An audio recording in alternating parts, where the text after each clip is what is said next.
নবী বলেন গরিবের সাথে আমাকে হাসুর করাইও।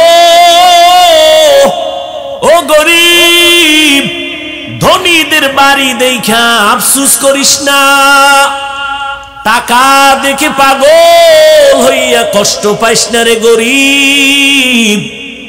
রহমতের নবী বলেন রে গরিব, কষ্ট কইরা জীবন চালাইয়া আল্লাহরে সিজদা কর, বড় লোকের 500 বছর আগে গরিব তুই জান্নাতে চলে যাবি।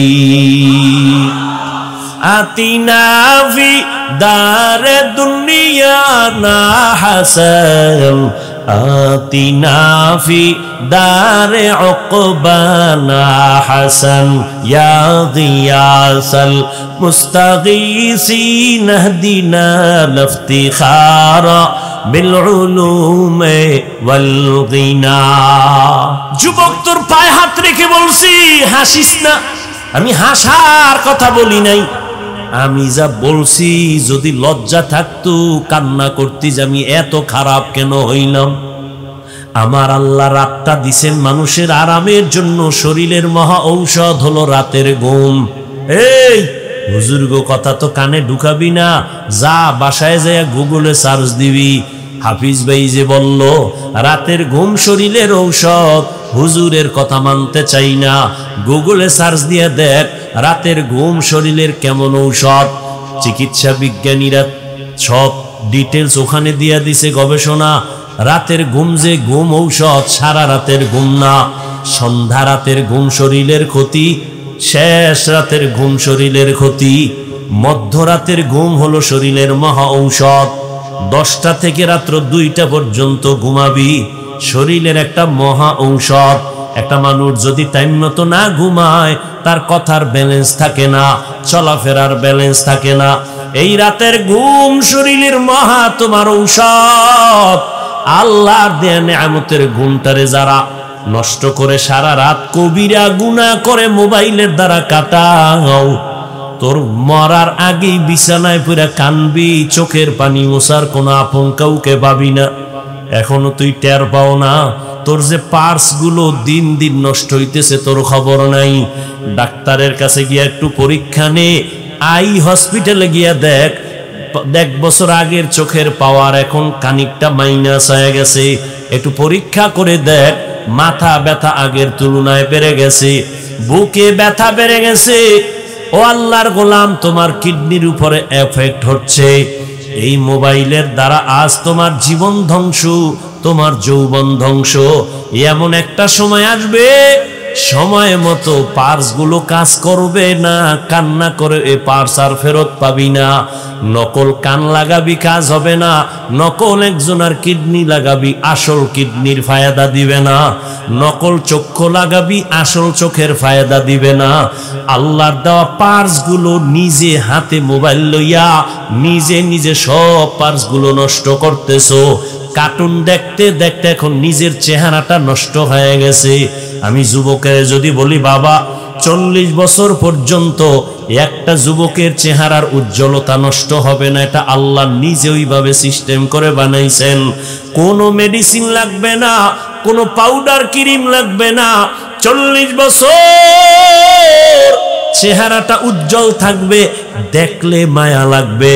কিন্তু আমি যুবকের বলি, পায়ে ধইরা বলি, বেয়াদবি মাপ চাই, রাগ করিস না রে বাবা। বল তোর 25 বছরের চেহারা কেন নষ্ট হয়ে গেল? তোর চেহারার দিকে তাকাইলে কেন মায়া লাগে না? তোর চেহারার মধ্যে কেন উজ্জ্বলতা নাই? একমাত্র কারণ সারা রাত কবিরা গুনাহ করার কারণে আমার আল্লাহ বেজার হয়ে চেহারার নূর নিয়ে গেছে। খুশি না? এই তোর সাথে মাইয়া কোরআন শপথ করছে না? কয় নাম্বার জানোনি? তুই যত নাম্বার তোর ওইটা ওই অত নাম্বার। তুই যদি 4 নাম্বার হও, তোর সাথে কসম করা মাইয়াও 4 নাম্বার। তোর সিরিয়াল যদি হয় 5, তোর ওই মাইয়া যে শপথ করে তার সিরিয়ালও 5। তুই যেমন 3 মাইয়ারে ধইরা ইজ্জত নষ্ট কইরা 5মটারে ধরছু, ওই মাইয়া 5টা ছেলের ইজ্জত নষ্ট করে 6ষ্ঠ নম্বরে তোরে ধরেছে। আল্লাহর জাতের কসম, তওবা যদি নসিব না হয়, মরার আগে জাহান্নাম কেমন, মরার আগে দেখবি বউ নামের জল্লাদ দিয়া।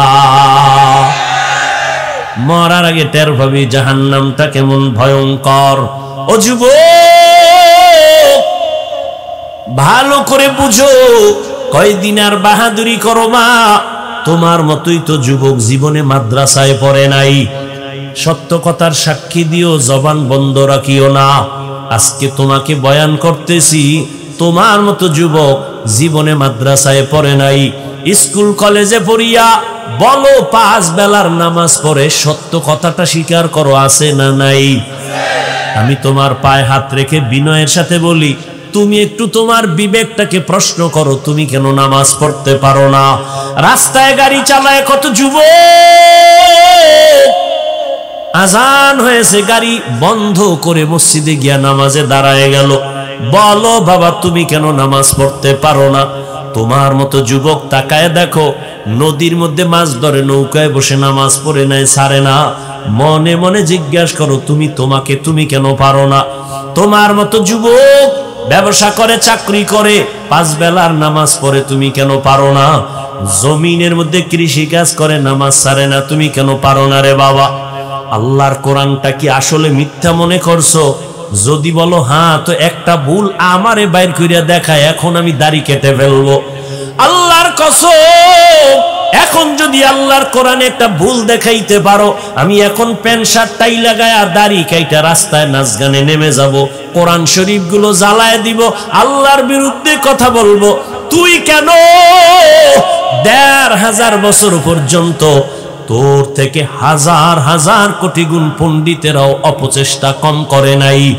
একটা কোরআনের ভুল বের করবে দূরের কথা, বহু বিধর্মীরা মাথা নত করে কালেমাওয়ালা মুসলমান হয়েছে। তুকু যাও সুন্নতে আহমদ কুজা বা মুহাম্মদ कैबुअद निस्बतुरा मन अहब्बा सुन्नती कौले रसूल मजदाए काना माई हम कुन कबूल। ओ যুবক, তোর কপাল যে কত সান কপাল, বুঝলি না রে যুবক? কি যে মাটির মধ্যে কত খনিজ সম্পদ যে আছে বাংলাদেশে, বাঙালি বুঝলি না? এই মাটির নিচে গ্যাসের খনি, এই মাটির নিচে স্বর্ণের খনি, এই মাটির নিচে তেলের খনি। ধন্য তোমার জীবন যদি কাজে লাগাইতা, চুরি না করতা। ও যুবক, তোমার ভেতরে কিন্তু এমন মেডিসিন আমার আল্লাহ দিয়া পাঠাইছেন, তুমি একটা যুবকের দ্বারাই সম্ভব আমার বাংলাদেশ না গোটা দুনিয়াটা কন্ট্রোলে নিয়ে আসা। তবে সেই ক্ষেত্রে তোমার মেধা সঠিক পথে চালাইতে হবে, সুন্দর আদর্শ দিয়া। কিন্তু কি লাভ হবে নিজের হাতে ছুরি লইয়া নিজের জীবনটারে নষ্ট করে ফেলতেছো, চরিত্রটাকে নষ্ট করে ফেলতেছো। আল্লাহ না করুন, আল্লাহ না করুন, আল্লাহ না করুন। আমি আজকেও বলে আসছি মাগরিবের পরে এক জায়গায় 2500-এ, যদি আল্লাহ তোরে এই সময় দুনিয়ার থেকে নিয়ে যায়, দুনিয়ার থেকে যদি তুমি মরিয়া যাও, আল্লাহ না করুন, কথার কথা যদি আজ মরে যাও, যুবক একটু ভাবছো নিজে, তোর আব্বা আম্মা কানলেও কিন্তু ভেতরে ভেতরে খুশি হবে কেন? ছেলেটার চরিত্র এত খারাপ, ওর কারণে আমরা সমাজের মানুষের সামনে মুখ দেখাইতে পারি না। মইরা গেছে, একটা বালা গেছি গা। একটু চিন্তা কর, তোর কপালটা এত খারাপ কেন যে তুই মইরা গেলে তোর মা বাপ খুশি হবে, তুই মরে গেলে ইমাম সাহেব খুশি, কারণ তার সাথে আচরণ ভালো করো নাই। তুই যদি মরিয়া যাও, আলেমরা খুশি, কারণ তোর ফেসবুকের স্ট্যাটাস দেখে মানুষ কষ্ট পায়। তুই মইরা গেলে তোর বন্ধুটা পর্যন্ত খুশি, কারণ তুই বন্ধুর সাথে ব্যবহার ভালো করো না। একটু বালিশে মাথা লাগাইয়া চিন্তা করিস, কুত্তা শুয়ারে আল্লাহ পাক চিন্তা করার মতো মেধা দেন নাই, ভালো মন্দ যাচাইয়ের মেধা মানুষকে দিছেন। ও যুবক বাবা, তুমি একটু চিন্তা করো, রহমতের নবী 1500 বছর আগে বলেছেন, ও যুবক বাবারা এমন এক টাইমে আমি মক্কায় আসছি যেই সময় মক্কার মানুষ চরিত্রহীন, খারাপ, আমার আপন বলতে কেউ নাই। মানুষ বিপদে পইরা বাবার কাছে যায়, আমার আব্বাও মায়ের কাছে গিয়া কয়, মা একটু হাত উঁচু করে দোয়া করো, আমারে আল্লাহ এমন ভাবে জমিনে পাঠাইছে, আমার চারদিকে এই পরিমাণ দুশ্মন, আমি দোয়া চাওয়ার জন্য আব্বারেও পাইলাম না। 6 বছরে মা হারায় বড় অসহায়, কিন্তু আমার অন্তরে একটু খুশি। ওই বিপদের সময় আমার উপকার যারা করেছে অধিকাংশ যুবক, আর আমার বিরোধিতা করেছে যারা বুড়া। যুবকেরা আমার উপকার করেছিল। এই গৌরীপুর এলাকার মুসলমান যুবকরে 1500 বছর পরে একটু দাঁড়াইয়া বলতে পারবিনি আমার মদিনার নবীর আদর্শের উপকার কি করলি?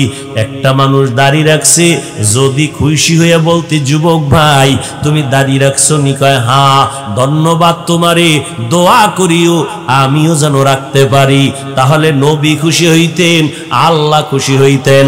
কিন্তু না, তোমার কপাল এত খারাপ, একটা যুবক ছেলে দাড়ি রাখার পর তুমি আবার তারে নিরুৎসাহিত করিয়া বলো, এই তুই দাড়ি রাখছো? কাহা বয়স কত? এত তাড়াতাড়ি বুজুর্গ, লজ্জা করে না? বিয়ে শাদী করছো? কয় না। এত তাড়াতাড়ি? তোমার থেকে সান্ত্বনার বাণী পাইল না।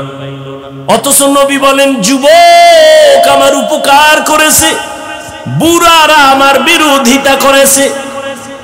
নবীর বিরোধী দুশ্মন আবু জাহাল বুড়া, আবু লাহাব নবীর দুশ্মনী করে বুড়া, উতবা নবীর দুশ্মনী করে বুড়া, সায়েবা নবীর দুশ্মনী করে বুড়া। আর নবীর আপন হইয়া উপকার করার জন্য রহমতের নবীর হাতের সাথে হাত লাগাইছেন 11 বছরের সন্তান। কয় বছর? 11 বছরের সন্তান হাত লাগাইয়া নবীর সাথে শপথ নিলেন কালেমার পতাকা উড্ডীন করার জন্য। নবী কয়, ও ভাই তুমি এতদিন ছিলা আমার চাচাতো ভাই, এখন থেকে তুমি আমার সাহাবী।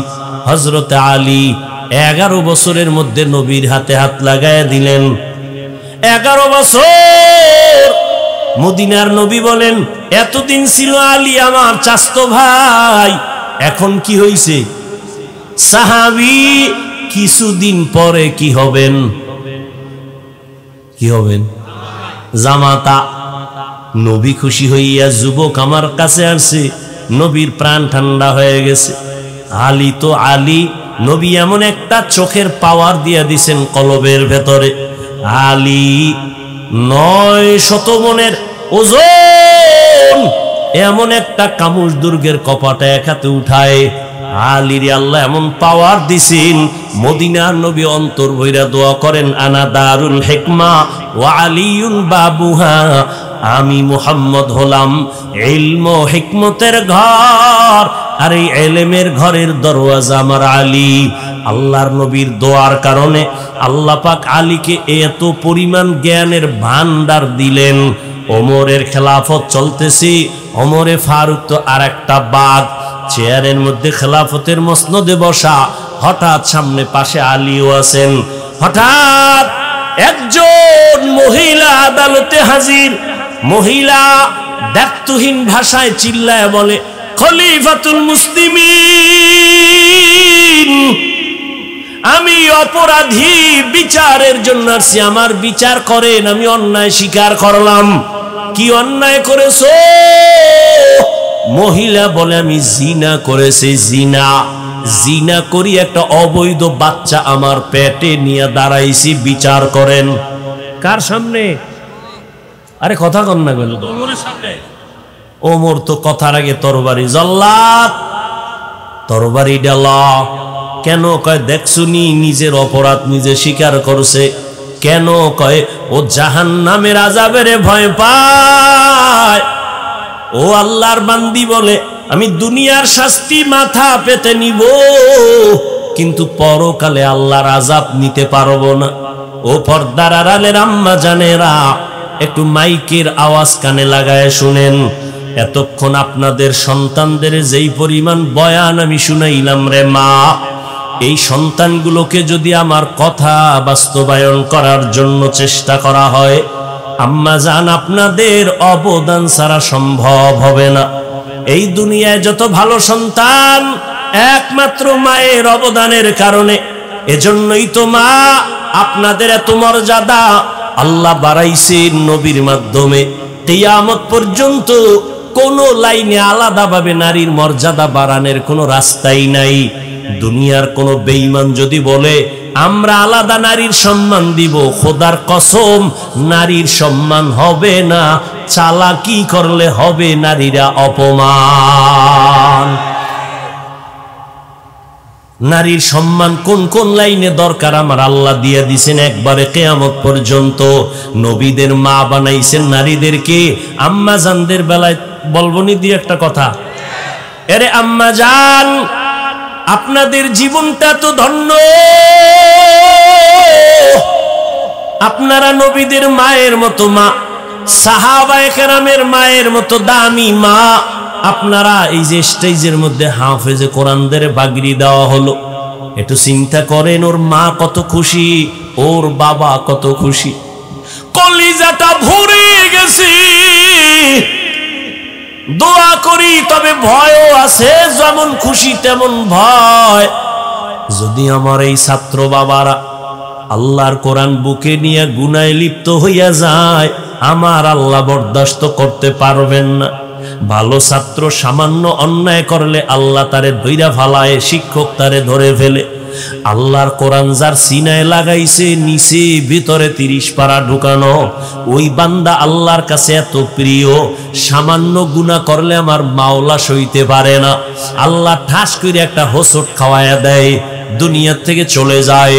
আল্লাহর কাছে দোয়া করি কোরআন যাদের সিনায় নিল, হাফেজ আলেম, আল্লাহ তাদেরকে আদবওয়ালা জিন্দেগি দান করেন। আল্লাহওয়ালাদের ওস্তাদের দোয়া নিয়া, মা বাবার দোয়া নিয়া শান্তি আর সম্মানের জীবনে চলতে পারে তৌফিক দান করেন। ও পর্দার আড়ালের আম্মা জানেরা, আপনারা তো খাদিজা রাদিয়াল্লাহু তাআলা আনহার মতো নারী, ফাতেমা রাদিয়াল্লাহু আনহার মতো দামি নারী, আপনারা তো আয়েশা রাদিয়াল্লাহু আনহার মতো নারী।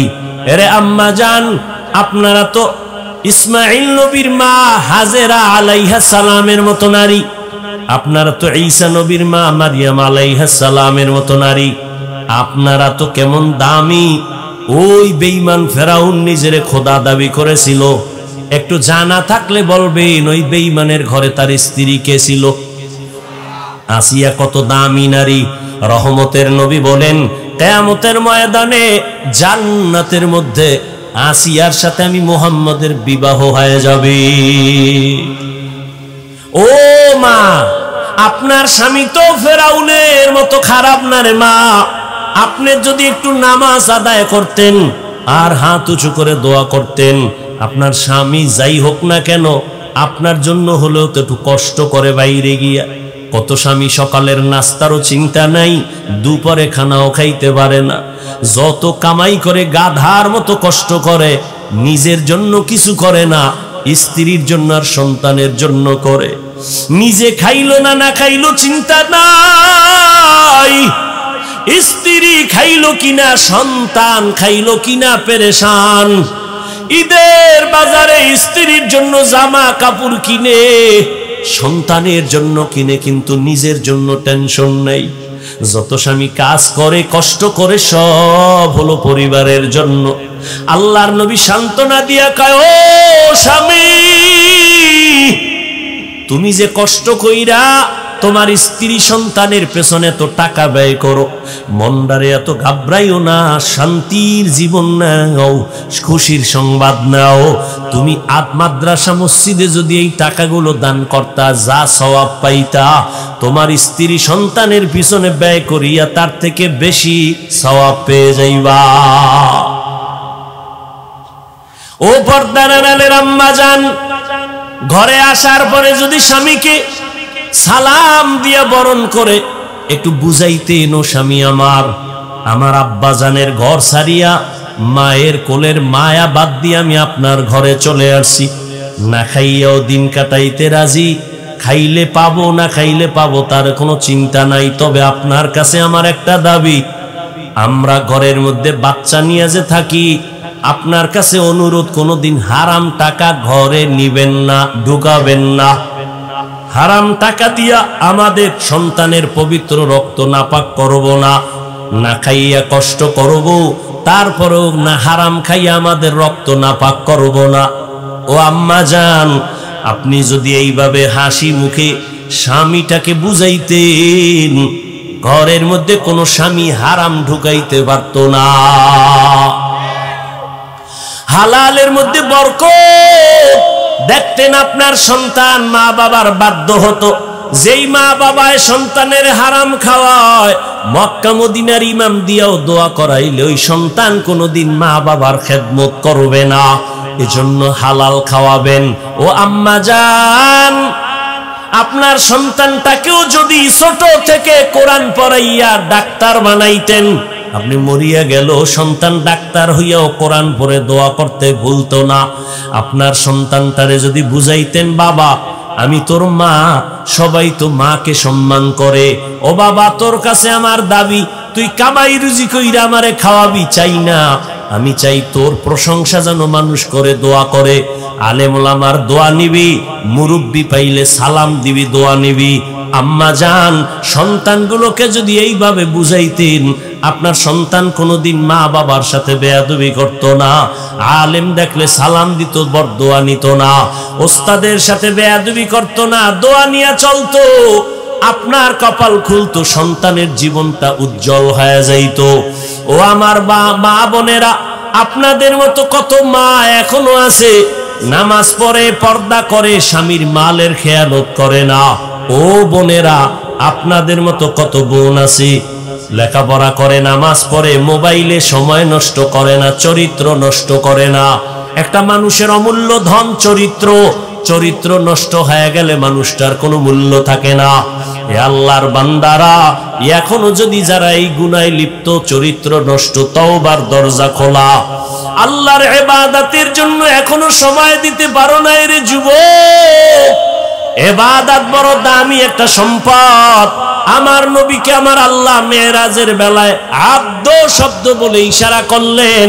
তিনটা কারণে নবীকে আল্লাহ আব্দ শব্দ বলেছেন মেরাজের ঘটনার শুরুতে। নবীকে আল্লাহ বান্দা বলিয়া বুঝাইছেন। বেঈমান নাস্তিকেরা ওরা নবীর মেরাজটা সরাসরি বিশ্বাস করে না। আমি আব্দ শব্দ দিয়া বুঝাইলাম, বান্দা শুধু রুহের নাম না, বান্দা শুধু দেহের নাম না। রুহু আর দেহটার দোনোটার সংমিশ্রণে হয় একটা মানুষ, একটা বান্দা। অতএব আমি আমার বান্দারে যে মেরাজ করাইছি, এই কথাটাই প্রমাণ আমার নবীর মেরাজ স্বপ্ন যোগে হয় নাই, সরাসরি হয়েছে। দ্বিতীয় আব্দ বলার কারণ হলো, আব্দ মানি বান্দা, বান্দার সাথে আল্লাহর সম্পর্কের নাম ইবাদত। ইবাদত যে করে তার নাম আব্দ, যার ইবাদত করে তিনি মাবুদ। আমার নবী পৃথিবীতে যত মুমিন মুসলমান ইবাদত করে, এর থেকে শ্রেষ্ঠ ইবাদত করনেওয়ালা হলেন আমার নবী। আমার নবীর চাইতে ইবাদত করনেওয়ালা কেউ আছে? আম্মা জান আয়েশা রাদিয়াল্লাহু তাআলা আনহাকে কে সাহাবায়ে কেরাম জিজ্ঞেস করলেন, নবীজির আশ্চর্য ধরনের কোন ঘটনা আছে শুনাইবেননি? আম্মা জান বলেন, নবীজির আশ্চর্য নাই বলতে কি ঘটনা আছে? সবই তো আশ্চর্য। নবীর এমন কোন ঘটনা নাই যেটা আশ্চর্য না, আচমকা না, অলৌকিক না। ও নবীর আশিক, ও যুবক, ইবাদতের লাইনে আমরা টুপি পরছি, আল্লাহর মোহাব্বতে নবীর তরিকায় দাঁড়িয়ে রাখছি। ও শিক্ষিত আমার যুবক বাবারা, একটু বলবানি সাহস থাকলে বলো, তোমরা নবীর আদর্শ জবাই কইরা কত উপরে উঠছো, আর আমরা নবীর আদর্শ মানতে গিয়া কত নিচে নামছি। বলো, তুমি পারবা না? আমার থেকে শুনে নাও, যদি ভুল বলি তুমি দাঁড়াইয়া লোকমা দিও। আমরা আলহামদুলিল্লাহ, তোমরা 3 বেলা খাও, আলহামদুলিল্লাহ আমরা নবীর আদর্শ ঠিক রাইখা 3 বেলা খাই না 5 বেলা খাই। তুমি নবীর আদর্শ জবাই কইরা রাতে ঘুমাও, আমরা নবীর আদর্শ ঠিক রাইখাও রাতে ঘুমাই। তুমি নবীর আদর্শ বাদ দিয়া দেশ বিদেশ স্বাধীনভাবে ঘুরো, আমরা নবীর আদর্শ ঠিক রাইখা স্বাধীনভাবে ঘুরি। কই সালাম দিলে তো মানুষ আমাদেরই দেয়, কলিজা দিয়া দোয়া করে, আমরা পিওর খানা খাই। ও আল্লাহর বান্দারা, বুঝাবার জন্য বলছি, কেন তুমি নবীর আদর্শের মালা গলায় পরবা না? একটু আমাকে বলো, নবীজির আদর্শ থেকে দামি আদর্শ আর কারো কাছে আছে? যুবকেরা ঘুমাও, এই তোদের জন্য 2 মিনিট কথা বলতেছি, শুধু তোদের জন্য, খেয়াল কর। নবীজির আদর্শ থেকে আরো ভালো কোনো আদর্শ কারো কাছে আছে? যদি কেউ বলো যে হ্যাঁ আছে, শেখ মুজিবুর রহমান সাহেবের আদর্শ নবীর থেকে ভালো, আমি নবীরটা বাদ দিয়া তারটা নিব, পারবি? যদি বলতে পারো জিয়াউর রহমান সাহেবের আদর্শ নবীজির থেকে ভালো, তাহলে নবীরটা বাদ দিয়ে দিব, পারবা? পারবা না। এক কথায় জবাব, পৃথিবীর সবার আদর্শ নাপাক, মদিনার আদর্শই পাক। এবার আমাকে বলো, নবীর রেখে যাওয়া সুন্নতের আদর্শ পালন করবে হিন্দু, বৌদ্ধ, ইহুদি, খ্রিস্টান, কারা? কোন দেশের? শুধু কুমিল্লা ছাড়া। ও যুবক, নবীর আদর্শ মানবে সব মুসলমান, কিন্তু তুমি কেন নামাজ পড়ো না বলো? তুমি নবীর আদর্শে টুপি কেন পরো না? নবীর আদর্শে কেন তুমি মা বাবারে সালাম দাও না? কেন তুমি মা বাবার সাথে বেয়াদবি করো? কেন তুমি শিক্ষকের সাথে বেয়াদবি করো? আমি তোমাকে ডাক্তার হওয়ার জন্য দোয়া করি। ও যুবক, লেখাপড়া করে ডাক্তার হও, ইঞ্জিনিয়ার হও, প্রফেসর হও, তবে বেয়াদব হইবে না রে বাবা। তোমার আচরণে যেন কেউ কষ্ট না পায়।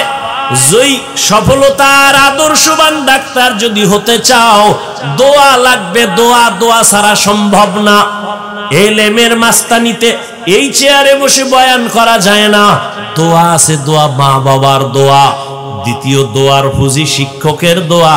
আমার আব্বা আম্মা আমার এই চেয়ারে বসানোর ক্ষেত্রে দোয়া করছেন ঠিক, কিন্তু আপনাদের সামনে বয়ান আমার আব্বা আম্মা শিখান নাই, আমারে ধৈরা ধৈরা বয়ান শিখাইছেন আমার শিক্ষক।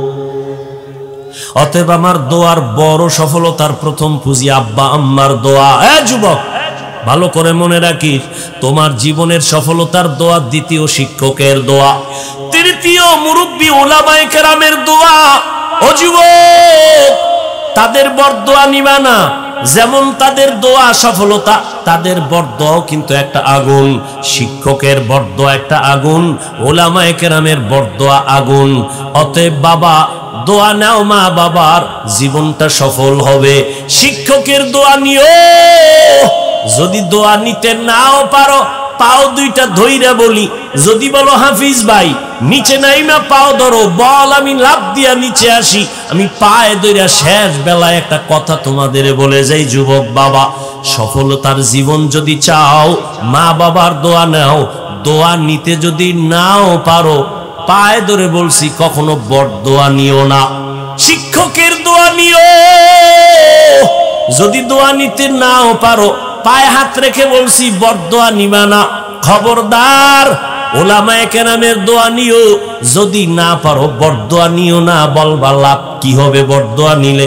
আল্লাহর কোরআন আমার টেবিলে আছে, কোরআন সাক্ষী, আল্লাহর কসম, যদি মা বাবার বরদোয়া লাগিয়া যায়, শিক্ষকের বরদোয়া লেগে যায়, আলেমের বরদোয়া লেগে যায়, মরার আগে মইরা যাবি, মানে রুহু থাকবে, হাত থাকবে না, চোখ থাকবে না, পঙ্গু হয়ে যাবি, চাকার তলে কখন মাথা ঢুকে যাবে টের পাবি না। সব জায়গার বরদোয়া চলে না, সাবধান। মা বাবার বরদোয়া কিন্তু আগুন, মরার আগে তুই শেষ। উস্তাদের বরদোয়া কিন্তু আগুন, মরার আগে উলঙ্গ পাগল হয়ে রাস্তায় ঘুরবি। এই রাস্তাঘাটে চলি, আল্লাহ সাক্ষী, মিথ্যা বলি না বাবা, বুঝাবার জন্য বলি। কত পাগল দেখছি, ইংলিশে কথা কয়, আবার আরবিতেও কথা কয়। আমি চিন্তা করলাম, পাগল হইয়া কি আবার ইংরেজি শিখছে, আরবি শিখছে নি? খুঁজে দেখলাম না। তাহলে পাগল আবার ইংলিশ কয় কেন? খবর কোথাও না পাইয়া একা একা ভাবলাম, ভেবে চিনতে বের করলাম আসলে ছেলেটা স্কুলের ভালো ছাত্র ছিল, শিক্ষকের বেয়াদবির কারণে রাস্তার পাগল হয়ে গেছে। ছেলেটা মাদ্রাসার ভালো ছাত্র ছিল, ওস্তাদের সাথে বেয়াদবির কারণে রাস্তার পাগল হয়ে গেছে। ও যুবক, তোমার জন্য আমার জীবনের বড় একটা বয়ান। দোয়া যদি মা বাবার নিতে নাও পারো, পাও ধরে বলি বরদোয়া নিও না। মা বাবার দোয়া নাও, শিক্ষকের দোয়া নাও, মুরব্বিদ ওলামাদের দোয়া নাও। দোয়া নিতে না পারলেও বরদোয়া নিও না। ওয়াদা কর, অঙ্গীকার কর, ওয়াদা কর যে মইরা যাব, গলায় ছুরিও যদি লাগে, এই প্যান্ডেলে ওয়াদা করলাম মা বাবার দোয়া নিতে না পারলেও বরদোয়া নিব না। ওয়াদা কর, প্রতিজ্ঞাবদ্ধ হ। যদি পারি শিক্ষকের দোয়া নিব, না পারলে বরদোয়া নিব না। চেষ্টা করবো আলেম ওলামাদের দোয়া নিতে না পারলে অন্তত বরদোয়া নিব না। ও বাবা, তুমি আলেমের বিরুদ্ধে ফেসবুকে লেখলে বলো তোমার কি লাভ হবে আর আলেমের কি ক্ষতি হবে? হবে? এই তুমি আমার বিরুদ্ধে লেখলে ইসলামের কোনো লাভ হবে? তোমার লাভ হবে? বরং তুমি কিন্তু দিন দিন ধ্বংসের পথে যাইবা। অতএব এগুলো বাদ দিয়া তুমি একজন ভালো ছাত্র হও, তুমি ভালো ডাক্তার হও। দোয়া ছাড়া বেয়াদবি কইরা ডাক্তার হইলে ডাক্তার হইতে পারবি ঠিক, তবে তাসলিমা নাসরিনের মতো জুতা খাওয়া লাগবে জায়গায় জায়গায়। বেয়াদবি কইরা প্রফেসর হইতে পারবি ঠিক, কিন্তু আহমদ শরীফের মতো জুতার বাড়ি খায়া মরণ লাগবে, কবরও হবে না। ঢাকা কলেজের প্রফেসর আহমদ শরীফ মরার আগে ছেলে মেয়েরে বলছে, আমি মরা কবর বিশ্বাস করি না, মরলে আমারে কবরে দিবি না। ঠিকই ওই বেঈমান মরার পর সন্তানেরা কবরে রাখে নাই, দেহটা হসপিটালে দান করে দিয়েছে। ওই আহমদ শরীফ প্রফেসর ঢাকা কলেজের ক্লাসের মধ্যে ঢুইকা কয়, এই ছেলে মেয়ের আমার নাম জানুনি? কয় জানি। বল। কয় বেদ্যবি হবে। কয় শোন, আমার নাম আহমদ শরীফ। শুনছো না তোরা কোরআন শরীফ? জি স্যার। শুনছো হাদিস শরীফ? জি স্যার। শুনছো মক্কা শরীফ, মদিনা শরীফ? কয় জি স্যার। আজকে থেকে শুনা ল, মক্কা শরীফ বাদ, মদিনা শরীফ বাদ, কোরআন শরীফ বাদ, হাদিস শরীফ বাদ, আমি আহমদ শরীফ তোদের জন্য যথেষ্ট। ওই ডাক্তার হয়ে লাভ নাই, ওই প্রফেসর হয়ে লাভ নাই, সুনামের সাথে জীবনটা তৈরি করো। সেজন্য মা বাবার দোয়া আর মোবাইলের থেকে নিজের চরিত্রটারে বাঁচাও, কারণ চরিত্র একটা অমূল্য সম্পদ। দিন দিন কবি নজরুলের ইতিহাস পড়ো, কত গর্ব করো। তোর মতো সারা রাত আকাম করলে জীবনে কবি নজরুল হতে পারতো না। তুই যে সারা রাত মোবাইলে আকাম করো, নির্লজ্জ বেহায়ার মতো। ঘুমের মধ্যে মরণ হয়নি? এই যুবকেরা বল। আচ্ছা, আজরাইল যদি আইসা দেখে তোর কানের ভিতরে গানের তার লাগানো, তুই মুসলমানের সন্তান, আল্লাহর ভয় নিয়ে বল, তুই আজরাইল যদি দেখে রাতে তুই কানের মধ্যে তার লাগাইয়া ঘুমাইছো গান শুনতে শুনতে, আল্লাহর কাছে কালকে কি জবাব দিবি? অনুরোধ করে বলে গেলাম, ও পর্দার আড়ালের মা, এখনো সময় আছে, আপনার সন্তানকে বুঝাই একটু লাইনে নেন, দোয়া করেন। ও ওলামায়ে কেরাম, ও মুরব্বীরা, ও যুবক বাবারা, এখনো সময় আছে, তওবা করো। মনে মনে আমার আল্লাহকে বলো, আল্লাহ জীবনে তো গুনাহ কম করি নাই, আমার গুনার কারণে চোখ বন্ধ করে মনে হয় তাকায় দেখি হাত না পাক করে ফেলেছি, গুনার কারণে চোখ না পাক, অন্তর না পাক, জিহ্বা না পাক। ও আল্লাহ, এই গুনার খবর যদি আমার আপনজন কেউ জানতো, সম্মানের নজরে দেখতো না। আল্লাহ তুমি দেখার পরও রাগ করিয়া সম্মানের জায়গা থেকে ফেলে দাও নাই, খানা বন্ধ করো নাই, বাতাস বন্ধ করো নাই। ও আল্লাহ, আজকে তওবার নিয়ত করলাম, মরিয়া গেলে যাব, তুমি তো হায়াতের মালিক, তুমি তো মৌতের মালিক, তুমি তো রিজিকের মালিক। জীবনে তো অন্যায় কম করি নাই, মনে চাইছে নামাজ পড়ব না, পড়ি নাই, মনে বলতো আড্ডা দিব, বেপর্দা নারী দিয়া দিছি, মনে চাইছে পার্কে যাব, দৌড়ায় গেছি। ও আল্লাহ, আজকে থেকে ফিরতে চাই, আর নামাজ ছাড়বো না, আর দাড়ি কাটবো না, আর বেপর্দায় চলবো না, মা বাবাকে কষ্ট দিব না, ওলামায়ে কেরামের বিরুদ্ধে যাব না, নবীজির তরিকা মেনে চলবো। অন্তরটাকে ঘুরাইয়া আল্লাহর মোহাব্বত যদি থাকে, তওবা করো। আমার আল্লাহ কত দয়াময়, আল্লাহ তোমার আমার গুনাহ দেখার পরেও রাগ করে পানি বন্ধ করেন নাই, বরং আমার আল্লাহ প্রতিদিন ডাকে, নাই বান্দা তওবা কর, জীবনের গুনাহ মাফ করে দিব। আল্লাহর নবীর তরিকা মতে ইবাদত চালু করে দাও, আর লেখাপড়া করো, চাকরি করো, ব্যবসা করো, মনে মনে তওবা করো, আর নামাজ ছাড়বো না, বেপরদায় চলবো না, দাড়ি কাটবো না, মা বাবার দোয়া নিয়া, মুরব্বীদের দোয়া নিয়া, শিক্ষকের দোয়া নিয়া, উলামায়ে কেরামের পরামর্শ নিয়া নবীজির তরিকা মেনে চলবো। আল্লাহর কাছে তওবার নিয়ত করো। জানি না কার কপাল ভালো, কারটা খারাপ। আবু জাহালের মতো 13 বছর নবীর বয়ান শুনিয়াও কালেমা পড়ে নাই, আর 27 বছরের যুবক ওমর নবীর কাছে তরবারি নিয়ে গিয়েও কালেমা পড়ে ফেললো। এই ময়দানেও জানি না কার কপাল কেমন। কিছু আল্লাহর বান্দা ওমরের মেজাজ নিয়ে গুনার কথা মনে করে তওবা করে ওয়াদা করবে, আর নামাজ ছাড়বে না, বেপরদায় চলবে না। আবার একদল গোলাম তওবা নসিব হবে না, এখান থেকে বের হইয়া আরো বিরোধিতা শুরু করে গুনার পাল্লা ভারী করবে। ও আল্লাহ, এই ময়দানে আমি দাবি করি সবার সিনাটা হেদায়েতের জন্য খুলে দেন, তওবার জন্য কবুল করে নেন। আয় আল্লাহ, প্রত্যেকের দ্বীনের হেদায়েতের উপরে চলার তৌফিক দান করেন।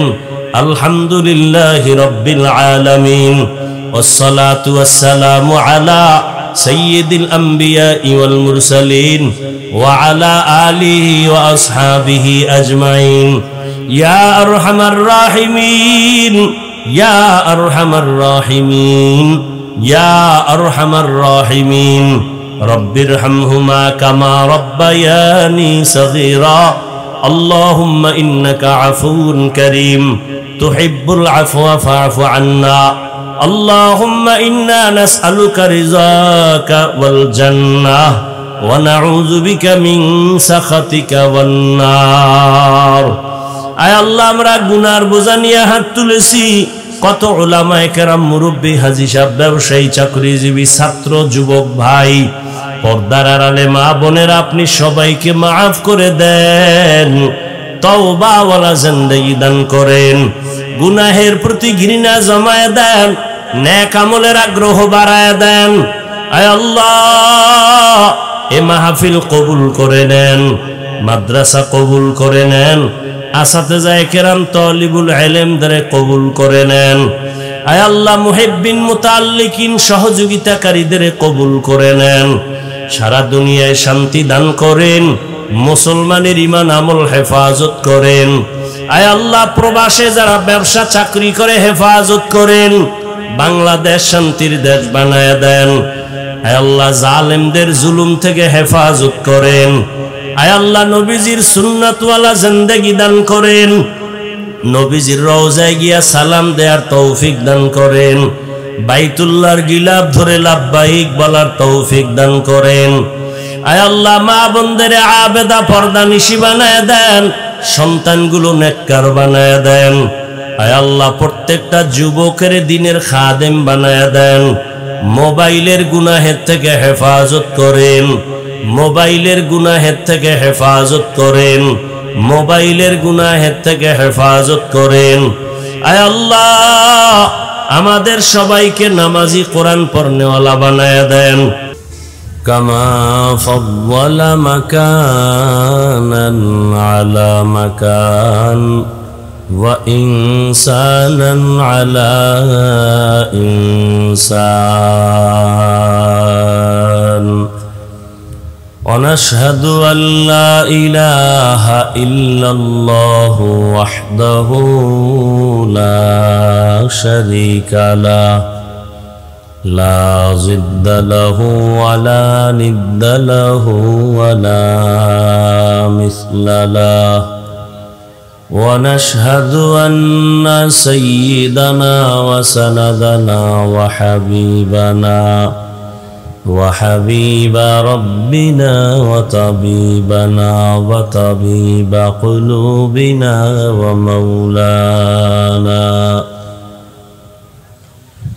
ومولانا محمدا عبده ورسوله أرسله بالحق بشيرا ونذيرا وداعيا إلى الله بإذنه وسراجا منيرا اللهم صل على محمد النبي الأمي وعلى آله وسلم تسليما وبعد فأعوذ بالله من الشيطان الرجيم بسم الله الرحمن الرحيم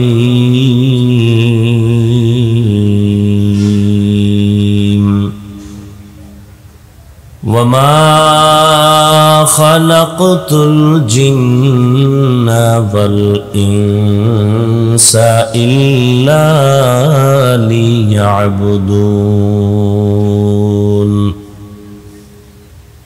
وقال النبي صلى الله عليه وآله وسلم لا طاعة لمخلوق في معصية الخالق أو كما قال النبي عليه الصلاة والسلام صدق الله مولانا العظيم صدق رسوله النبي الأمي الكريم ونحن على ذلك من الشاهدين والشاكرين والذاكرين والحمد لله رب العالمين سبحانك لا علم لنا إلا ما علمتنا إنك أنت العليم الحكيم رب اشرح لي صدري ويسر لي أمري واحلل عقدة من لساني يفقه قولي यहाँ हम सब मुसाफिर हैं कब्र आखिर ठिकाना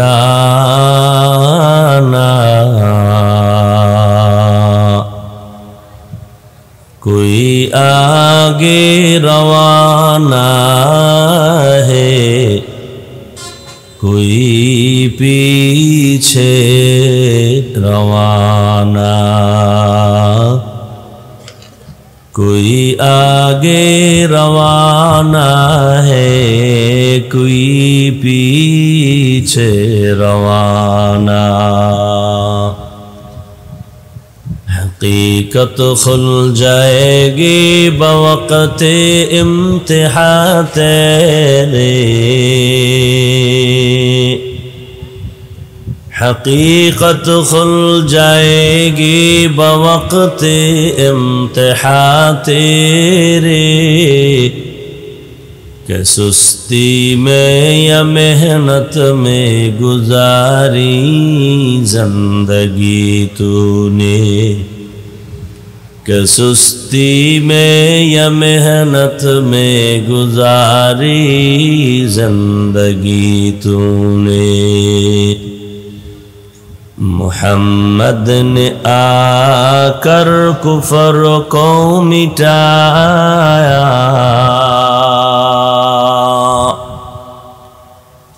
मुहम्मद ने आकर कुफर को मिटाया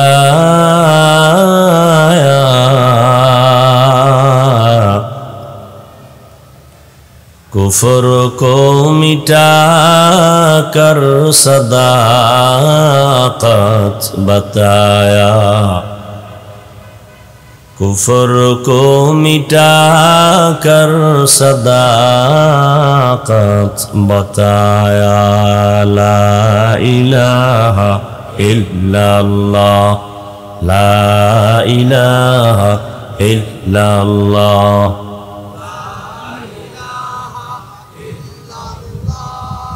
ला इलाहा इल्लल्लाह ला इलाहा इल्लल्लाह ला इलाहा इल्लल्लाह ला इलाहा इल्लल्लाह मुहम्मदुर रसूलुल्लाह। জামিয়া আরাবিয়া পেন্না ঈদগাহ কওমি মাদ্রাসা কর্তৃক আয়োজিত বার্ষিক ওয়াজ মাহফিল 30শে অক্টোবর 2024। মহতি এই মাহফিলে উপস্থিত মোহতারাম সম্মানিত সভাপতি, প্রধান অতিথি, বিশেষ অতিথিবৃন্দ, হযরত উলামায়ে কেরাম, অত্র অঞ্চলের বিভিন্ন স্থান থেকে আগত আল্লাহ পাকের আশিকিন, জাকিরিন, শাকিরিন, মুহিব্বিন, মুরব্বিয়ানে আযম, কলিজার টুকরা আমার সমবয়সী যুবক বন্ধুগণ, স্নেহের ছোট ভাই, পর্দার আড়ালে মাইকের আওয়াজ শ্রবণরতা সম্মানিত মা ও বোনেরা, আল্লাহ পাকের দরবারে শুকর যে আল্লাহ পাকে ফিতনার যুগে হাজারো লাখো মানুষের মধ্য থেকে বাছাই করে পৃথিবীর শ্রেষ্ঠ মজলিস, উলামায়ে আহলে হকের মজলিস, গুনাহ মাফের মজলিস, তওবা কবুলের মজলিসে হাজারো মানুষের ভেতর থেকে আমাদেরকে বাছাই করে এখানে হাজির হওয়ার আশা বসার তৌফিক দান করেছেন। নিয়ামতের শুকর আদায় করি আলহামদুলিল্লাহ। দরুদ ও সালাম সৈয়দুল মুরসালিন, রহমতুল্লিল আলমিন, শফিউল মুজনিবিন, খাতামুন নবিয়্যিন, সৈয়দুস সাকালাইন, ইমামুল মুরসালিন, শফিয়ে আজম, রসুল আকরম, রহমতে আলম, নবিয়ুল আরব আল আজম, হাবিবে কিবরিয়া, আশরফুল আম্বিয়া, সৈয়দুল আম্বিয়া, शफीअ महशर, साक़ी कौसर, आक़ाए नामदार, मदीना का ताजदार, आफ़ताब नबूवत, फ़ख्र मौजूदात, सैयदुल मखलूक़ात, हज़रत मुहम्मदुर रसूलुल्लाह सल्लल्लाहु अलैहि व आलिहि वसल्लमेर উপর যাদের আয়োজনে আজকের এই সুন্দর মাহফিল, সময়, পরামর্শ, অর্থ দিয়ে দোয়া করে উপস্থিত হয়ে মাইক, লাইট, প্যান্ডেলের ব্যবস্থাপনার মাধ্যমে সহযোগিতা যারা করেছেন, এলাকার যুবক, বৃদ্ধ, ব্যবসায়ী, শ্রমিক, চাকুরিজীবী, বিভিন্ন শ্রেণী পেশার মানুষ, জনপ্রতিনিধি, প্রশাসন, উলামায়ে হযরত, আইম্মায়ে মাসাজিদ, মাদ্রাসা কর্তৃপক্ষ, প্রত্যেককেই আল্লাহ পাকের খেদমতের বরকতে দুনিয়াতে শান্তি, পরকালে চিরমুক্তির ব্যবস্থা করে দিন।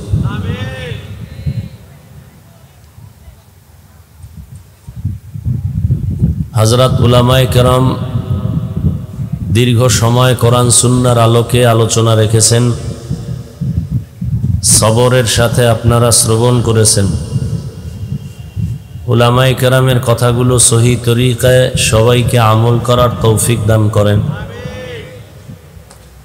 উলামায়ে কেরামের ইজ্জতকে আল্লাহ বেশি বেশি বাড়ায় দেন। কি সবাই আমিন বলেন না? সমস্যা? উলামায়ে কেরামের বিরুদ্ধে যারা ফেসবুকে লেখালেখি করে, মিডিয়ায় অপপ্রচার চালায়, আল্লাহ এদের হেদায়েত দান করে। আমি আপনাদের দোয়া নেওয়ার জন্য আসছি এবং সংক্ষেপ আলোচনার জন্য কোরআনে হাকিমের এক আয়াতে কারিমা, রসুলের হাদিস থেকে এক টুকরো হাদিস পড়েছি।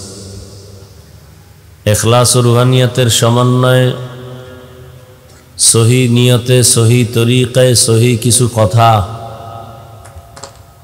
আমাকে বলার মতো, আপনাদেরকে শুনবার মতো আল্লাহ পাক রব্বুল আলামিন তৌফিক দান করেন। ওয়ামা খালাকতুল জিন্না ওয়াল ইনসা ইল্লা লিয়াবুদুন। আল্লাহ বলেন, হে মানুষ, আমি মানুষ এবং জিনকে সৃষ্টি করি নাই, হ্যাঁ করেছি একমাত্র ইবাদতের জন্য। নবীজি বলেন, লা তাআতা লি মাখলুকিন ফি মাসিয়াতিল খালিক। আল্লাহকে অসন্তুষ্ট করে পৃথিবীর ভিন্ন কারো আদেশ নিষেধ মেনে নেওয়া হারাম। আল্লাহকে অসন্তুষ্ট করে মা বাবাকে খুশি করা হারাম। আল্লাহকে অসন্তুষ্ট করে পীরকে খুশি করা হারাম। আল্লাহকে অসন্তুষ্ট করে ওস্তাদকে খুশি করা কি হারাম। এক কথায় দুনিয়ার সবাইকে বেজার করা সম্ভব, কিন্তু আল্লাহর বিরোধিতা, আল্লাহকে অসন্তুষ্ট করা সম্ভব না। এই হলো হাদিসের কথা। এখন ধরে নেন, আপনি পর্দা করলে আত্মীয় স্বজন বেজার, পর্দা করলে আত্মীয় স্বজন কি, আল্লাহ খুশি। এখন আপনার পরীক্ষা, আপনি কি আল্লাহর খুশিতে পর্দা করবেন না আত্মীয় স্বজনকে খুশি রেখে বেপর্দায় চলবেন? এটা আপনার পরীক্ষা। দাড়ি রাখলে আল্লাহ খুশি, আত্মীয় স্বজন কি বেজার। এখন আপনার পরীক্ষা, আপনি আত্মীয় স্বজনের খুশি রাখার ক্ষেত্রে দাড়ি কাটবেন না আল্লাহর সন্তুষ্টির জন্য দাড়ি রাখবেন? এটা কি পরীক্ষা। এই পরীক্ষায় যারা পাস এরা জান্নাতি, যারা ফেল তারা জাহান্নামী।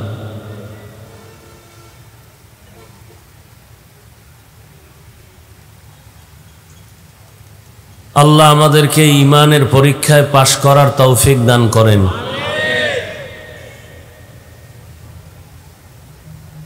তাহলে দুনিয়ার সবাইকে বেজার করা সম্ভব, আল্লাহকে বেজার করা সম্ভব না, কিন্তু আমরা করি।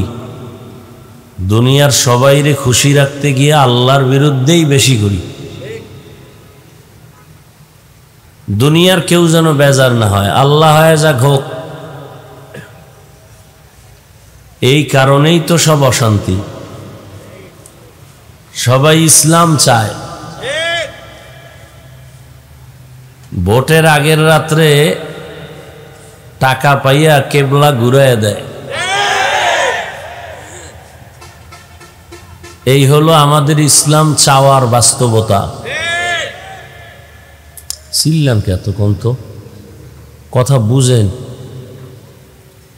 মাঝে মাঝে মনে চায় ওয়াজ মাহফিল বাদ দিয়ে দিমু, তো এই কথা বললে আল্লাহ যদি আবার বেজার হয়, এই জন্য বলিও না। এত আবেগ আপনাদের।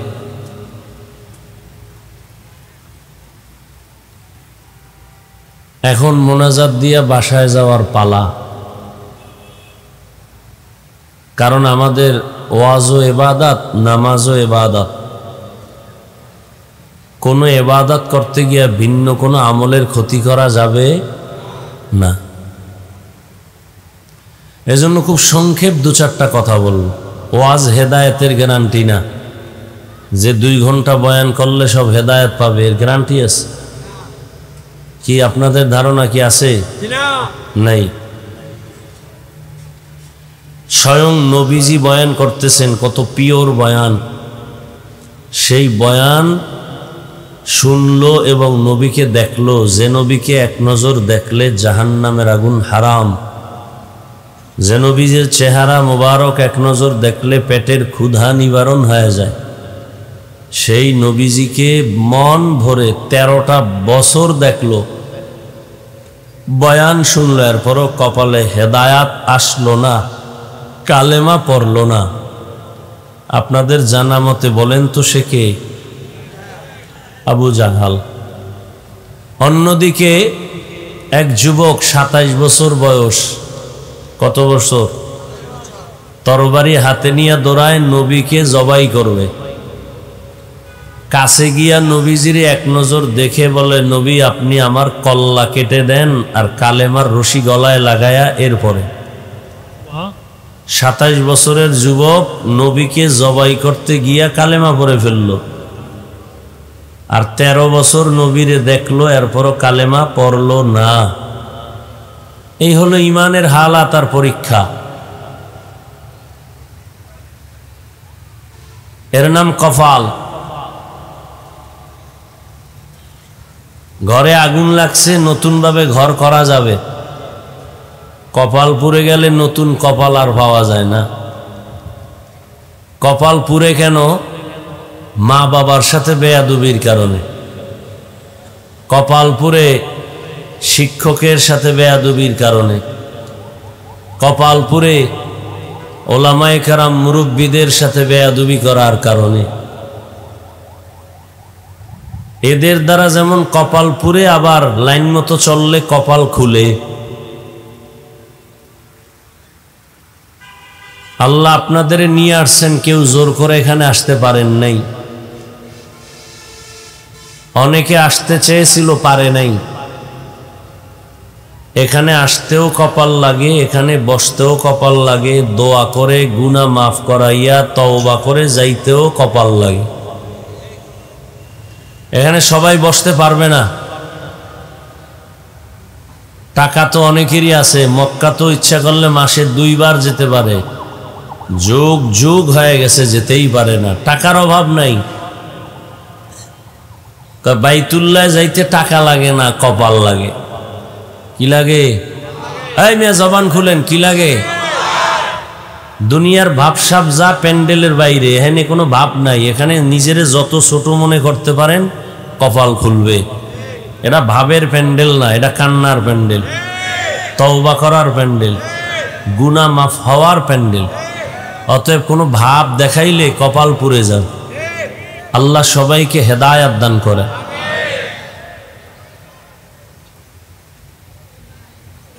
তো আল্লাহ বললেন, আমি মানুষ আর জিনকে সৃষ্টি করিই নাই। আবার বললেন, হ্যাঁ করেছি।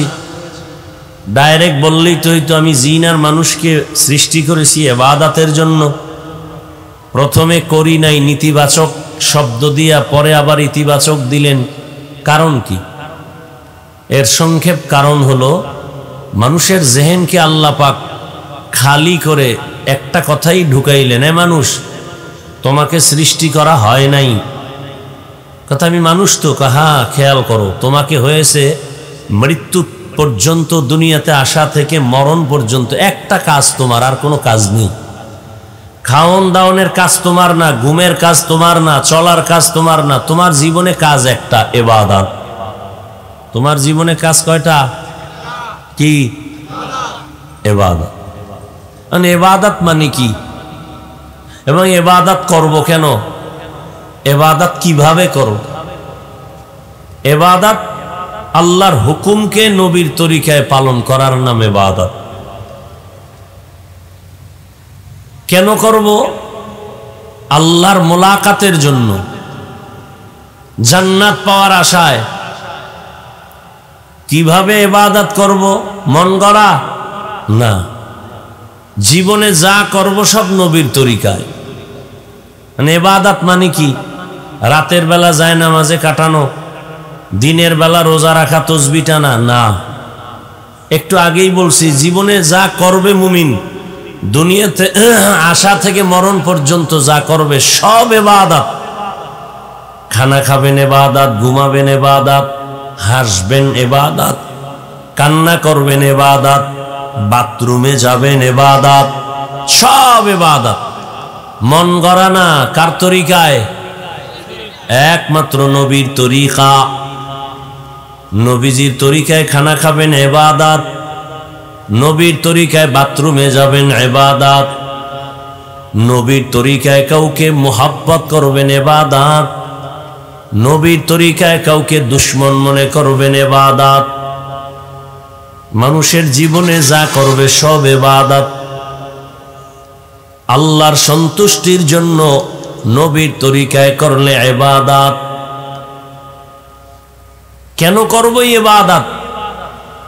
আল্লাহ পাওয়ার জন্য, জান্নাতের পজিশন বাড়ানোর জন্য। দুনিয়াতে আর কোনো কাজ নাই ইবাদত ছাড়া। রাজনীতি করবেন তাও ইবাদত। কখন ইবাদত হবে? যদি নবীর তরিকায় হয়। নবী রাজনীতি করছেননি, শুধু করেন নাই, পৃথিবীর প্রত্যেকটা মানুষকে রাজনীতি শিক্ষা দিয়ে গেছেন। নবী হলেন পৃথিবীর শ্রেষ্ঠ রাজনীতিবিদের শিক্ষক, আর কোরআন শরীফ হলো পৃথিবীর শ্রেষ্ঠ রাজনীতির কিতাব। আর পৃথিবীতে সংসদ ভবন বা পার্লামেন্ট হলো রসুলের মসজিদ, মসজিদে নববী। আর আমরা কি বলি? মসজিদে রাজনীতি চলবে না। কে কয় যে দুর্নীতি আর পেটনীতি করে? এরা কয়। এরা কয় মসজিদে রাজনীতি চলবে না। তার মানে হুজুর যে কোরআনের রাজনীতি করবে তা চলবে না, উনি যে পচা রাজনীতি করবে, ধান্দাবাজি করবে, এটা চলবে। হুজুর কোরআনের লাইন মতো চললে মসজিদের ইমামতি থাকা কঠিন, আর উনি পচা পায়খানা খাইয়াও কমিটিতে থাকতে সমস্যা নেই। আর আমার দেশের ছেলেরা নাকে তেল লাগায় ঘুমায়, দেশ স্বাধীন। হ্যাঁ, তুমি এখানে নাকে তেল লাগায় ঘুমাও, দেশ স্বাধীন। আর ঢাকাতে মা বোনেরা সাংবাদিক সম্মেলন করে বলে আমাদের অধিকার ফেরত চাই। কি অধিকার? কয় দেহ ব্যবসা করে খাইতাম, ওই দেহ ব্যবসা করে আবার স্বাধীনভাবে চলবো, কারো হস্তক্ষেপ থাকা যাবে না, সেই অধিকার চাই। আর তুমি নাকে তেল লাগায় ঘুমাও স্বাধীন। মুসলমান স্বাধীনভাবে ঘুমাতে পারে না। মুসলমান 24 ঘন্টা চোখ কান খোলা রাখতে হবে। মুসলমান তো নাকে তেল দিয়ে ঘুমাবে সেদিন এদেশের ময়দানে ওলামায়ে কেরাম দ্বীনের বয়ান করবেন, কোনো বেনামাজি সুদখোরের অনুমতি নিতে হবে না যেদিন। মুসলমান তো নাকে তেল লাগায় ঘুমাবে সেদিন এদেশের প্রত্যেকটা মসজিদ মাদ্রাসার কমিটিতে বেনামাজি সুদখোর থাকবে না যেদিন। কিন্তু দোষ দিবেন কারে? আকাম তো আপনিই করেন। ওই যে একটু আগে বলছি, ইসলাম চায় ভোটের আগের রাত্রে কেবলা ঘুরায় দেয়, হাদিয়া পাইয়া, সুদ খাইয়া, টাকা খাইয়া। আল্লাহ হেদায়েত দান করুন। এই জন্য আপনি রাজনীতি করেন ইবাদত হিসাবে। আপনাদের কি ধারণা ইসলামের মধ্যে রাষ্ট্রীয় ব্যাপারে কোনো সমাধান নাই, কোনো নীতি নাই? কেন বলেন ইসলামে রাজনীতি নাই? আপনার কথা এটা বুঝায় না যে ইসলাম সব দিক থেকে কমপ্লিট, একদিক থেকে দুর্বল। কোরআন শরীফে সব আছে, একদিক থেকে দুর্বলতা আছে রাষ্ট্রীয় ব্যাপারে। আপনি এই কথা বলার দ্বারা তো এটাই প্রমাণ হয়। অথচ কোরআন শরীফ তো কমপ্লিট, কিয়ামত পর্যন্ত এক সংবিধান। এটা আওয়ামী লীগ আর বিএনপি আইয়া এটারে ফালনান লাগবো, সংশোধন করা লাগবো, সেই সংবিধান কোরআন না। কি কেউ মন মতো করে, আর এক দল একেডারে ফালটা আগুন দিয়ে ভোর, আমগো মন মতো করো। আর আল্লাহ কোরআন শরীফ এমন সংবিধান করেছেন কিয়ামত পর্যন্ত হিন্দু তার অধিকার ফিরে পাবে। এক সংবিধান দিয়া বৌদ্ধ তার জীবন শান্তিতে চালাবে, ইহুদি তার জীবন যাপন করবে শান্তিতে এক সংবিধানের আলোকে। ইসলাম আসবে, কোরআন দিয়ে দুনিয়া চলবে, হিন্দু নিরাপত্তা পাবে, খ্রিস্টান নিরাপত্তা পাবে, ইজ্জত নিয়ে চলতে পারবে। পৃথিবীতে আর কোনো বান্দা ইসলামের লাইন ছাড়া ভিন্ন লাইনে মানুষকে শান্তি দিতে পারবে না। যা বলে সব চাপাবাজ। ওয়ামা খালাকতুল জিন্না ওয়াল ইনসা ইল্লা লিয়াবুদুন। আল্লাহ বলেন আমি মানুষ আর জিন সৃষ্টি করলাম একমাত্র ইবাদতের জন্য। কার ইবাদত? একমাত্র আল্লাহর ইবাদত। নবীর তরিকা মতো চলবেন, বাথরুমে যাবেন ইবাদত। আর নবীজির তরিকা বন্ধ করে যদি আপনি নামাজ পড়েন তাও ইবাদত হবে না। নবীজির তরিকা বাদ দিয়া যদি রোজা রাখেন ইবাদত হবে না। একজনে রমজানে রোজা রাখছে, 30টা রোজা রাইখা আবেগ বাইরে গেছে, কয় ঈদের দিনও রোজা থাকি, সওয়াব হবে? কি হবে? কেন হবে? নবীর তরিকায় নাই। একজনে মাগরিবের নামাজের ফরজ 3 রাকাত দাঁড়াইয়া পড়তে গিয়া শেষ রাকাতে গিয়া টেনশন করে, বেজোর পরে লাভ কি, আরো 2টা সেজদা বাড়াইয়া আমার রবের আর 1 রাকাত উপহার দিয়া 4 রাকাত জোর বানায় দেই। হবে? কেন হবে না? নবীজি তরিকায় নাই। আল্লাহ যেমনে বলছে নবীকে দেখাইছেন ওইভাবে তুমি করবা, বুঝে আসুক আর না আসুক মানবা, পালন করবা, এর নাম গোলামি। যারা গোলামি করবা তোমার নাম আবেদ। কাজের নাম ইবাদত, যে কাজ করে তার নাম আবেদ, যার জন্য করে তার নাম মাবুদ। একমাত্র মাবুদ হলেন আমার আল্লাহ, কাজের নাম হলো ইবাদত। আর আমরা যারা ইবাদত করি আমরা হলাম আবদ বা আবেদ।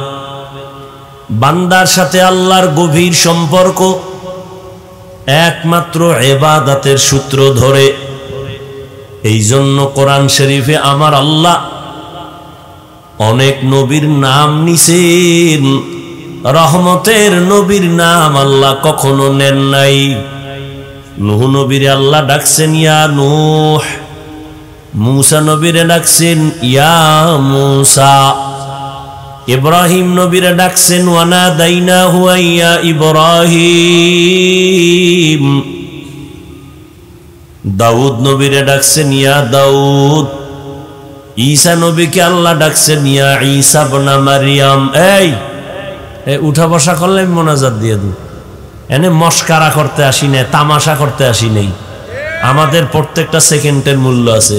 এটা নাটকের প্যান্ডেল না, মন চাইলে বসবেন আর উঠে যাবেন। ওই শুরুতে বলছি না, এখানে আসতে কপাল লাগে, বসতে কপাল লাগে, মোনাজাত দিয়া যাইতেও কপাল লাগে। সোনাবন্দের গান গাইতে আসি নেই, আর আপনাদেরকে বড় পাক্কা মুসল্লি হুজুর বানাবো এজন্য আসি নেই। অতএব ভয় পাইয়েন না, হুজুরে বোধহয় আমাকে বুজুর্গ বানায় দিয়ে যাবো, কোনো টেনশন নেই। কাউকে বলবো না যে টুপি লাগাও, তসবি পড়ো, জায়নামাজ লও, পাগড়ি লাগাও, না, একবারও বলবো না, কোনো টেনশন নেই। কি বলি এটা শুনো। আমার নবী মুহাম্মদ কার বন্ধু? জবান খুলেন, আল্লাহর বন্ধু। আল্লাহ পাক রব্বুল আলামিন তবে আলাদা করছেন কি? সব নবী সব রসুল আমি আল্লাহ তাআলার আশিক, আর আমি আল্লাহ নিজে হলাম মুহাম্মদের আশিক। এই ও কই সাউন্ডটা বাড়াইতে পারো না, গেছে কই? বিড়ি টানতে।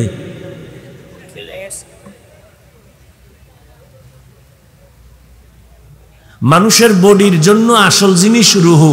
কি ভাই, এই রুহুটা দেহে না থাকলে দেহের কোনো দাম আছে? লাশ পড়ে থাকবে। ঠিক আমাদের বয়ানের রুহু হলো সাউন্ড। আমার এই প্যান্ডেলেরও দরকার নাই, বরং এটার দিছে আরো গরম লাগে। লাইটেরও দরকার নাই, মাইক থাকবে, বয়ান চল। আপনাদের তো এক রাত, আমার তো প্রতি রাত। তো নিজের শরীরের হক আদায় করা লাগে। তারপরও কুত্তার মতো দৌড়াই সারা দেশে 12 মাস। কুত্তাও এরম দৌড়ায় না। কি জন্য দৌড়াই? এই দৌড়টা যদি আমার বুঝাবার জন্য বলি, কাউকে ছোট বানাবার জন্য না। আপনাদের মুসলমানের পিছনে না দৌড়াইয়া 12 মাস না, শুধু 6 মাস 1 ঘন্টা করে যদি হিন্দুদের মন্দিরে দৌড়াইতাম, খ্রিস্টানদের গির্জায় যাইতাম, পুরা বাংলাদেশের ইহুদি, খ্রিস্টান আর হিন্দু সব মদিনার পাগল হয়ে যায়। কিন্তু মুসলমান ডিরে লাইনে আনা গেল না। মাওলায় পারে না, করোনার মতো দিয়া ওই গাদ্দারগুলোর ঘাড় সোজা হয় না। এখনো হারাম খায়, সুদ খায়, ঘুষ খায়, আলেমের বিরুদ্ধে কথা কয়। এরম বেয়াদব নাই? হ্যাঁ, চালাও কত পারো। আল্লাহ, এই জন্য আরে বারবার বলি সাউন্ড ঠিক করতে। মেশিন 13টা লাগাইলে কি হইব যদি এটি সেটিং ঠিক মতো না পারে? তো কি কথা বলতেছিলাম? সব নবীরা কার আশেক? কথা বলেন না কেন? এমনি বগর বগর করতেই থাকে, চার দোকানে বয়ে কথা, এখানে কথা সেখানে কথা, যেখানে কথা লাগে হেনে কয় না। হুদা বক বক করবে দোকানে, মসজিদে গিয়া ধুম কথা, নিষেধ করলেও থামে না, বাজার বানায় ফেলায় মসজিদের। একজনের মোবাইলে রিংটোন বাইজে উঠছে, 13 জনে হেরে লইয়া পড়ছে। পুরা মুত্তাকি, মসজিদের প্রতি মায়া। এই মেয়ে আপনি মোবাইল চালাইতে পারেন না, মসজিদে আসছেন কেন? যেখানে কথার প্রয়োজন সেখানে বলেন। ওই একজনে বলে চায়ের দোকানে বসে শুধু বৈশা বৈশা চাপাবাজি করে আর চা খায়। বিএমপির একজনের পাইয়ারে চান্দের দেশে লয়ে গেছে ফার্ম দিয়া। কয় বিএমপি তোমরা তো এখন বেহেশতে আছো, এবার আরশে আজিমে আল্লাহ পরামর্শ করতেছে তুমগো কই নিবে। বিএমপি তো এরা তো আর ওইরকম মক্কার হাজি না। রাজনীতি যারা করে এরা দুনিয়া পুরা পশমে পশমে দুনিয়া, আখেরাত বলতে এদের মধ্যে কিচ্ছু নেই। যতটুকু দেখায় শুধু দুনিয়া পাওয়ার আশায়, আপনাদের মন নেওয়ার জন্য না। ইসলাম ইসলাম জিকির করে, এরা কেউ ইসলাম চায় না। চায় ওই আমারে অনেকে মাঝে মাঝে আমি ধমক দিই, কয় বিএমপি এইটা করলো না ইসলামের জন্য, আওয়ামী লীগ। আমি বললাম এরা কি ইসলামের ব্যানার নিয়ে আপনাদের কাছে ভোট চাইছে যে আমগো ব্যানারটা ইসলামী ব্যানার, ভোট দাও, আমরা কোরআনের শাসন কায়েম করব, এই ইসলামের লাইনে দেশ চলবে। এরা তো এই স্লোগান দেয় না। তুমি যে ইসলামের লাইনে নাই তার কাছে ইসলাম চাও কেন? যারা ইসলামের লাইনে ইসলাম চায় এগো ভোট দাও না কেন?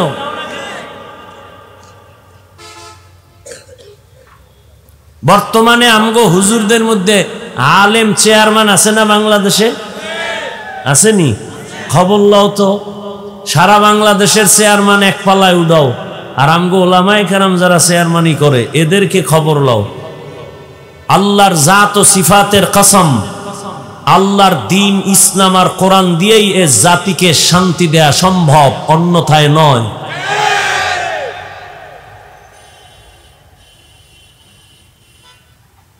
তো চায়ের দোকানে বইয়া বিএমপির এই কথা কইলে হে খুশি না বেজা?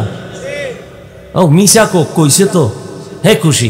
দোকানওয়ালা রেখে তাড়াতাড়ি দুধ বেশি দিয়ে একটা দুধ চা দাও, হ্যাঁ রুটি দাও। এই বিএমপি ভাগছে আইসা আওয়ামী লীগের একটা। কাহারে তোমরা এত টেনশন কেন করো? চোখটা খুললে দেখবা তোমরাই। এ ফার্ম পায় কাহারে শুধু দুধ চা না, রুটির লগে কলাও দাও। এইরকম চাপাবাজি কইরা 13 কাপ চা খাওয়া শেষ। হঠাৎ করে আইসে একজন এই প্রাইমারি স্কুলের মাস্টার, হে তো শিক্ষিত, হেরও মগা মনে কইরা দেখছে 2-1 কাপ খাওয়ান যায়নি। জিজ্ঞাসা স্যার আমারে চিনেননি? কয় না। সর্বনাশ, আমাকে চিনেন না? আমি তো বিদেশি একজন প্রবাসী।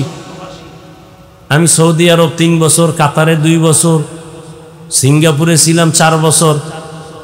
এত যে চাপাবাজি করে, স্যার এখনো চায়ের অর্ডার দেয় না। স্যার তো বুঝে ফেলছে, এত বক বক করে কেউ? স্যার একটা প্রশ্ন করে ফেলছে, আপনি কানাডা গেছেন, কুয়েত গেছেন, কাতার গেছেন, সৌদি গেছেন, তাহলে আপনার ভূগোল সম্পর্কে তো অনেক অভিজ্ঞতা আছে। বলে হ্যাঁ হ্যাঁ 3.5 বছর ছিলাম।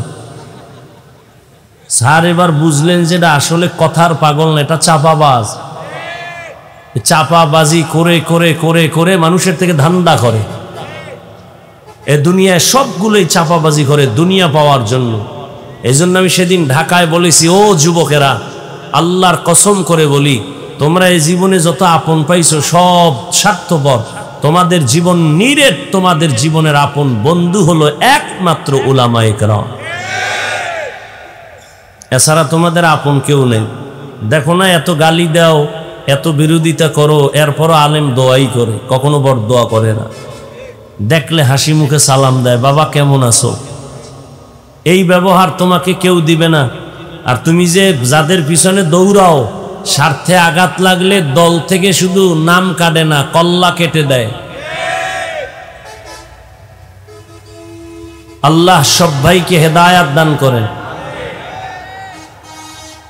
আল্লাহ তাআলা বলেন সব নবী পয়গম্বর আমার আশিক, আর আমি আল্লাহ একমাত্র মুহাম্মদের আশিক।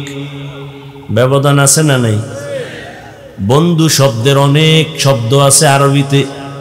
আল্লাহ বন্ধু মনে করিয়া ঈসা নবীর একটা উপাধি দিলেন রূহুল্লাহ, মূসা নবীরে দিলেন কালিমুল্লাহ, ইব্রাহিম নবীরে দিলেন খলিলুল্লাহ, আদমরে দিলেন সফিউল্লাহ, দাউদরে দিলেন খলিফাতুল্লাহ।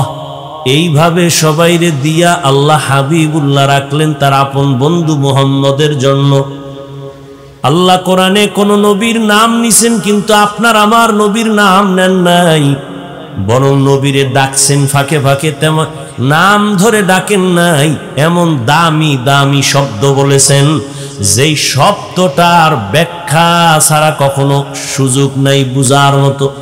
বিশাল অলংকার যুক্ত শব্দ, ছোট্ট শব্দ। রাহমাতুল লিল আলামিন, ইয়া আইয়ুহাল মুজাম্মিল কুমিল লাইলা ইল্লা কালিলা, ইয়া আইয়ুহাল মুদ্দাসসির। নবীরে ডাকলেন ইয়াসিন, তাহা। নবীরে ডাকলেন সিরাজাম মুনীরা, নবীকে ডাকলেন খাতামুন নবীন। আল্লাহ কোথাও নবীর নাম ধরে ডাকেন নাই। কিন্তু নবীর জীবনে দুইটা আশ্চর্য ধরনের সফর হয়েছিল। একটা সফর জমিনে, আর একটা হয়েছিল আসমানের উপরে। দুই সফর বড় আশ্চর্য ধরনের। এক সফর আল্লাহ পাক রব্বুল আলামিন সুখের সফর করাইছেন, আর একটা সফর নবীর জীবনের বড় দুঃখের সফর করেছিলেন। দুই সফরের দুইজন সফর সঙ্গী। এক সফর মক্কা, দোনো সফর মক্কা থেকেই শুরু, দোনোটা সফর রাতের বেলায় শুরু। এক সফর মক্কা থেকে মদিনা, সফর সঙ্গী পয়গম্বরের জান্নাতি সাহাবী আবু বকর সিদ্দিক রাদিয়াল্লাহু তাআলা আনহু। আর এক সফর হলো মক্কা থেকে বাইতুল মাকদিস, ওখান থেকে সাত আসমানের উপরে আরশে আজিম। ওই সফরের সঙ্গী কিছু সময়ের জন্য জিব্রাইল আমিন।